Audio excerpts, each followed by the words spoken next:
오늘도 레전드 채널을 방문해주셔서 대단히 감사합니다. 시언통크의 감동 눈물 레전드 사연 바로 시작하겠습니다. 안녕하세요. 다름이 아니라 세상에 이런 일이 또 있을까 싶은 마음에 제 사연을 공유하고 싶어서 이렇게 글을 보내게 되었습니다. 저는 20대 시절 대학을 졸업하고 부산에 내려가 전공을 살려 일을 하고 있었어요. 공대 출신이었고 그곳에 제가 정말 가고 싶어 했던 기업이 있었기에 타지였지만 입사하게 되었습니다.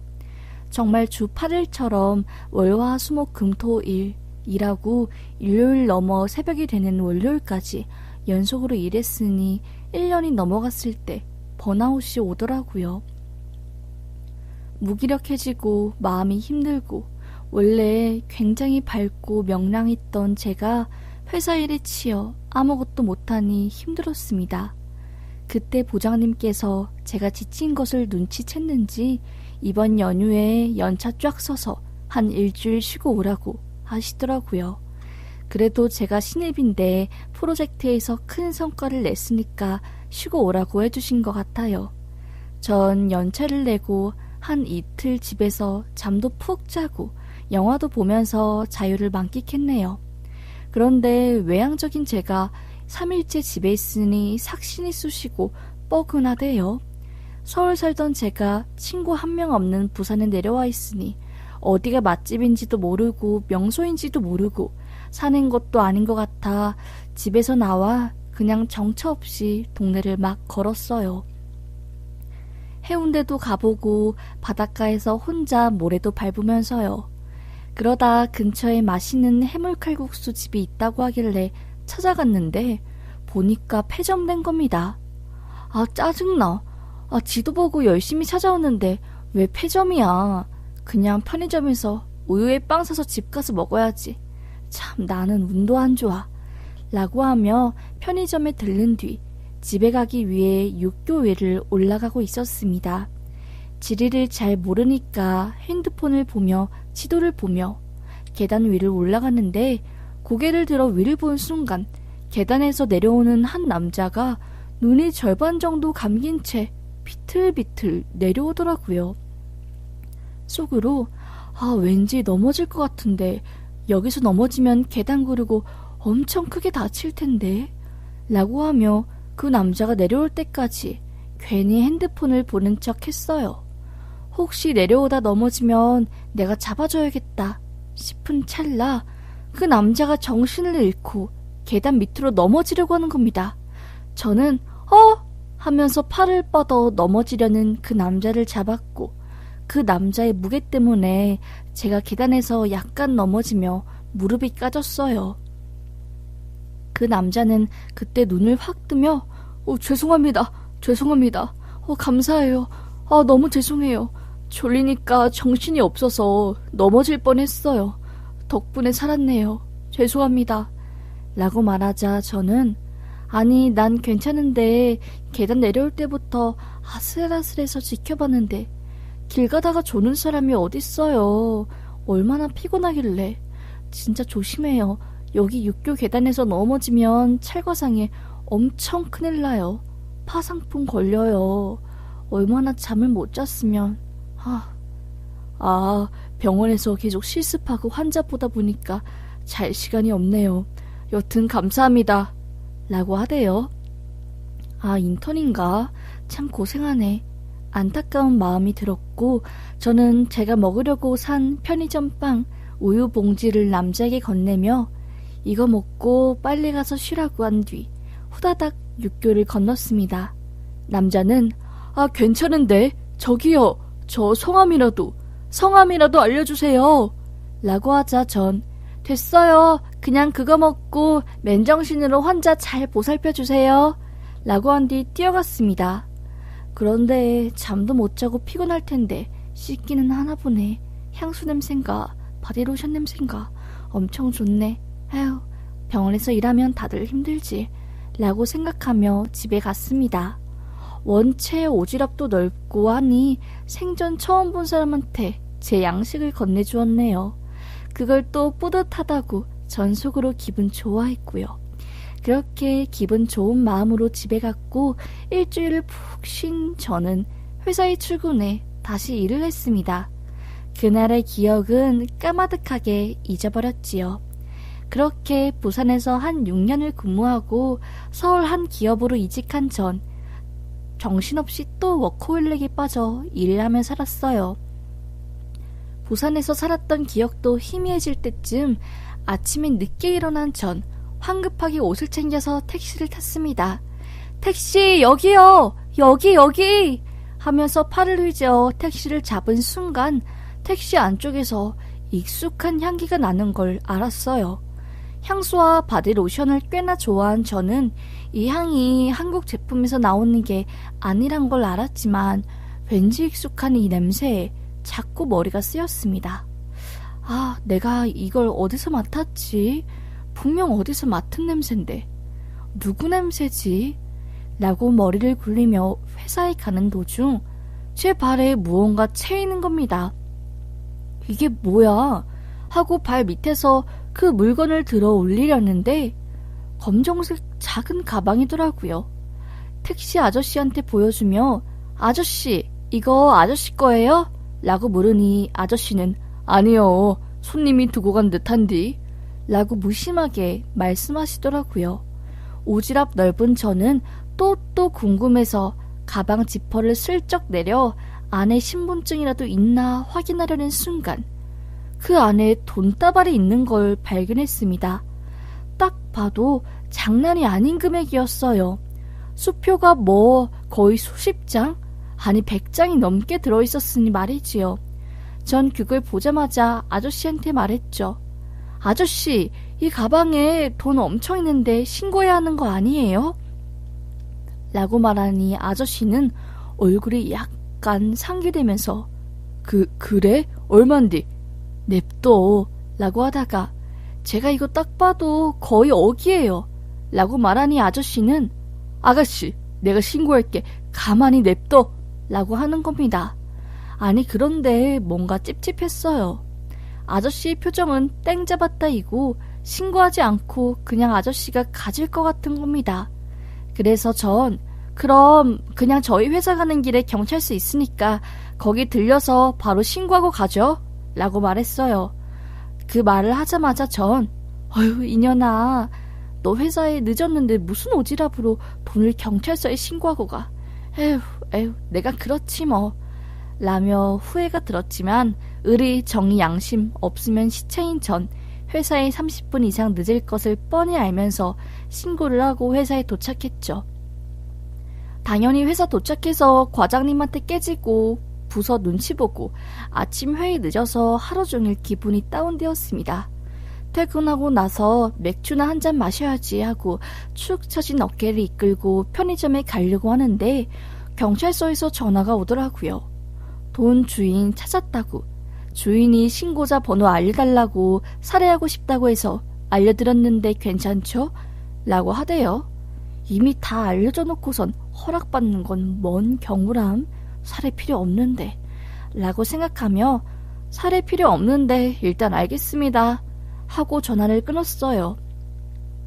그리고 맥주를 사서 집에 도착했는데 돈 주인으로 추정되는 사람이 문자가 온 겁니다. 통화하고 싶다면서요. 알겠다고 했죠. 지잉지잉 울리는 전화를 받자 수화기 속 남자는 정말 감사합니다. 제가 집 계약 때문에 오후에 수술이 잡혀서 아침 일찍 사람 없는 시간에 간다고 했는데 제일 중요한 돈을 두고 갔네요. 잠을 못 자서 정신이 없었나 봐요. 정말 감사합니다. 정말 감사합니다.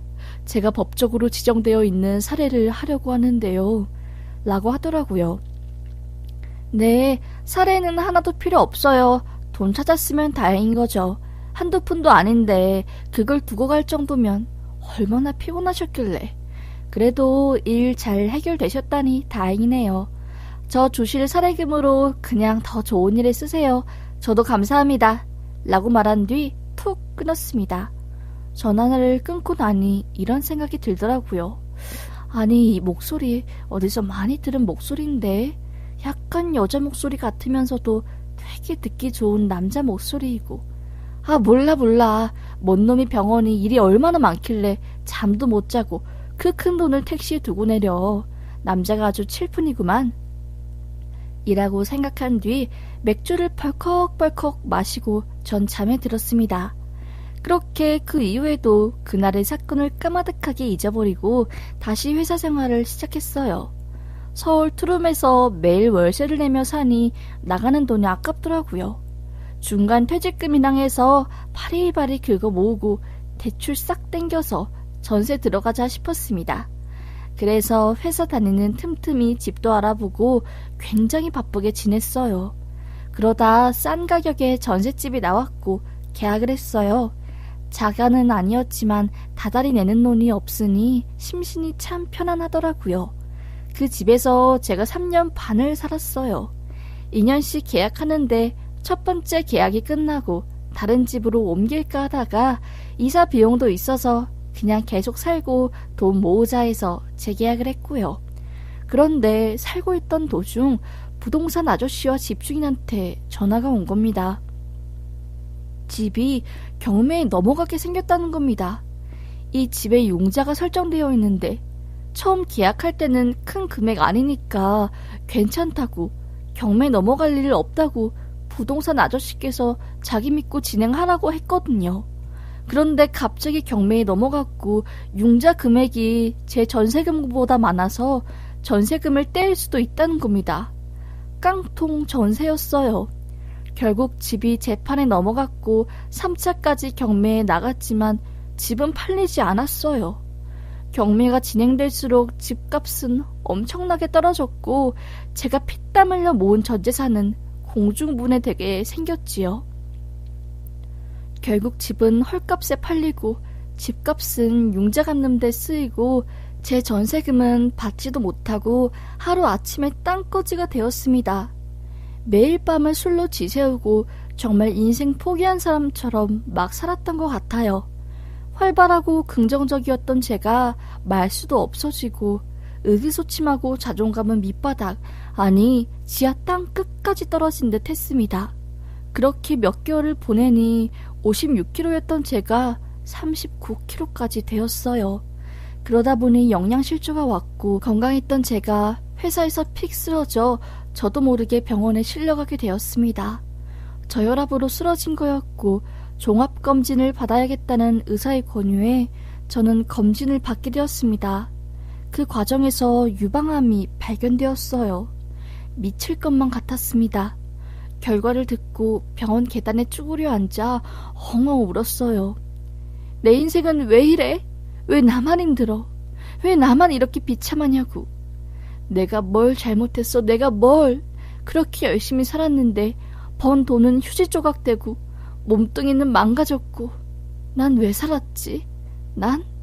하면서 통곡을 하고 있던 그때 병원 비상구 계단에서 의사 가운을 입은 남자가 올라오더라고요. 창피한 나머지 일어서서 눈물을 닦고 내려가려고 하는데 순간 그 남자와 눈이 마주쳤고 그때 익숙한 향기가 나는 겁니다. 머릿속을 파바박 스쳐 지나가며 10여 년 전 부산에서 그날이 생각이 났어요. 육교 계단에서 쓰러졌던 그 의대생 학생, 그날의 향기, 뭐지? 하고 얼굴을 보니 그때 그 남자인 겁니다. 깜짝 놀란 저는 놀란 얼굴을 가린 채 계단을 마저 내려가려고 하자 그 남자가 혹시 그 부산? 하면서 저에게 말을 걸더군요. 저는 네네 하면서 고개를 푹 숙였어요. 그때의 저와 지금이 저를 비교했을 때 너무나 비참하고 자신감이 없었거든요. 남자는 제 얼굴을 통해 상황을 직감했는지 잠깐 커피 마시러 가자고 그때 너무 고마웠다고 하더라고요. 그냥 거절할까 하다가 힘들기도 하고 가슴이 너무 답답해 누구 붙잡고 울고 싶었던 때라 에라 모르겠다 하고 승낙을 했지요. 그렇게 병원 로비 커피숍에 앉아 그간 어떻게 지냈냐고 남자는 묻더군요.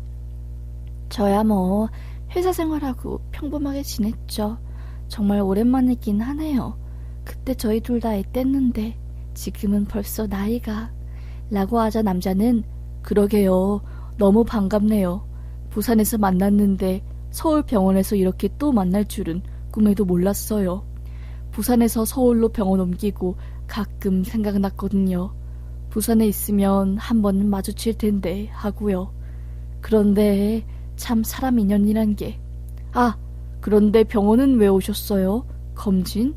이라고 하자 전 제가 유방암이래요. 이 나이에 깡통전세로 돈도 다 날랐는데 유방절제 수술에 후항암 치료받고 표적 피제태까지 하면 비급여라 1억 깨지는 건 우습다고 하더라고요. 제가 별의별 말 다 하죠. 미안해요. 그냥 너무 답답해서 착하게 살았는데 나 착하게 살았는데 정말 왜 나한테만 이러는지 모르겠어요. 세상이. 그냥 수술 안 하고 콱 죽어버릴까 싶네요. 라고 하자 그 남자 깜짝 놀래며 유방암이라고요? 죽긴 왜 죽어요. 표적 피제타 수술은 수술 다 하고 복원까지 한 다음에 하는 치료니까 시간이 좀 필요할 거고 수술까지는 대부분 급여 항목이니 포기하지 마요. 무슨 말을 그렇게 해요. 당신 때문에 내가 10여 년 전 그날 육교에서 산 건데 그래도 국대의 목숨 빚이 있으니 이번엔 제가 도와드릴게요. 제가 이 병원 전문이니까 유방암 쪽 전문의한테 다 말해놓고 최대한 도와드릴게요. 라고 하는데 눈물이 펑펑 터지는 거 있죠? 아니 살면서 딱 한 번 본 사람이 다짜고짜 붙잡아서 엉엉 울며 돈 없다고 죽고 싶다고 신세한탄하는데 선뜻 손을 내밀다니 고마웠죠. 그래도 아직 세상 살만하구나 싶었습니다. 엉엉 우는 저를 일으켜 세워 꽉 안아주는데 정말 그날 맡았던 그 좋은 향기가 나면서 기분이 좋아졌습니다. 그렇게 그 이후 저와 그 남자는 일주일에 3-4번 만나며 계속해서 인연을 이어나갔어요. 저 수술하고 복원할 때까지도 옆에서 의료 관련 이것저것 도움을 주고 병원 올 때마다 나와서 저 마주해주고 바쁜 와중에도 입원한 저한테 와서 간호사들한테 특별히 신경 써달라고 말도 해주고 참 고마웠죠. 세상에 이런 남자도 있구나 싶었습니다. 복원 수술이 끝나고 회복이 어느 정도 되어 이제 표적 치료만 남기고 있을 때 그 남자 저에게 저녁에 잠깐 보자고 말을 하더라고요. 알겠다고 하며 저녁에 한 카페에서 만났습니다. 평소와 다르게 쭈뼛거리는 그 남자의 모습을 통해 뭔가 할 말이 있다는 것을 직감했습니다. 제가 자리에 앉자 불안한 손으로 옆에 있던 티슈를 만지작 거리더라고요. 한숨을 푹 내쉬며 말을 하더군요. 정원씨, 다름이 아니라 저 정원씨 좋아해요.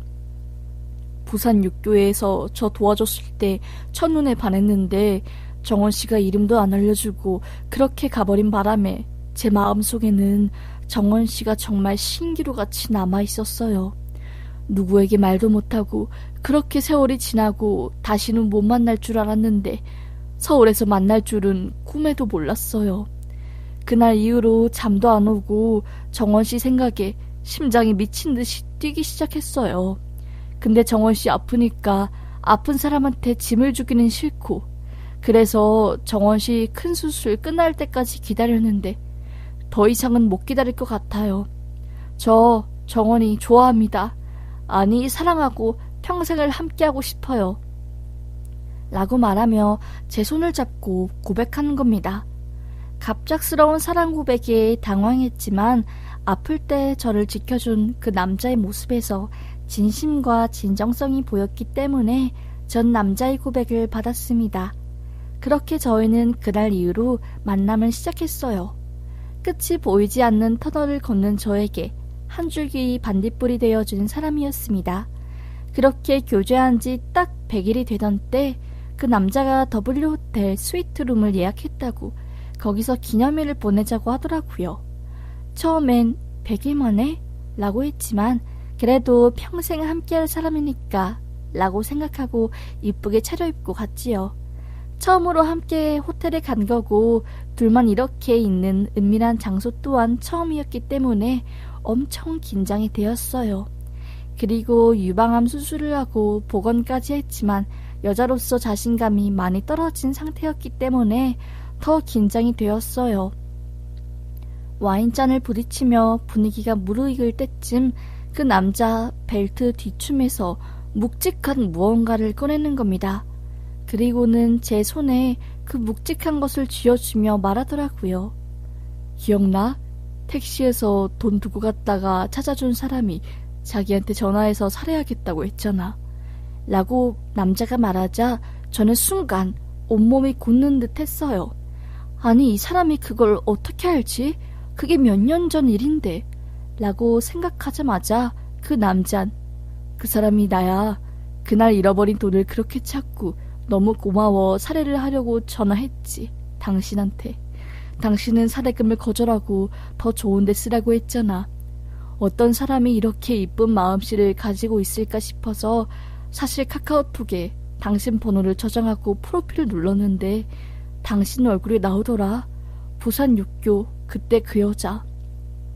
깜짝 놀랐고 다시 연락할까 싶다가 그냥 바라만 보자 이루어질 수 없는 사랑이라고만 생각했는데 몇 년 뒤 병원에서 이렇게 만날 줄은 정말 몰랐고 그때 용기 내서 당신한테 커피 마시자고 한 거야. 그날 당신이 찾아준 1억. 이건 이제 당신 거야. 당신 이걸로 표적 항암 치료하고 건강하게 완치해서 나랑 평생 살자. 결혼하자. 라고 하는 겁니다.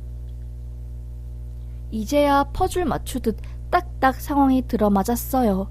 그날 내가 택시에서 느낀 그 좋은 향기. 어디서도 맡아볼 수 없었던 향의 주인공은 부산 육교 그 남자의 향이었습니다. 운명 같은 만남에 펑펑 울며 어떻게 이럴 수가 있냐고 한참을 껴안고 눈물만 흘렸네요.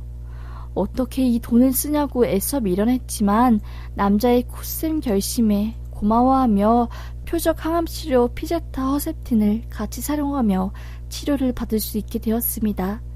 그렇게 운명과도 같은 사랑에 저는 완치에 가깝게 건강이 회복되었고 벚꽃이 피는 봄날에 저희는 결혼식을 올렸답니다. 그리고 신혼여행은 외국이 아닌 부산으로 갔어요. 첫 만남이 시작된 부산으로요. 전세금을 날리고 유방암까지 안 좋은 일이 겹쳐 죽으려고 했던 저에게 이 남자가 나타나 저를 살려주었네요. 너무 감사하고 앞으로 정말 베풀면서 살려고요. 이젠 다시는 죽을 생각하지 않고 살렵니다. 감사합니다.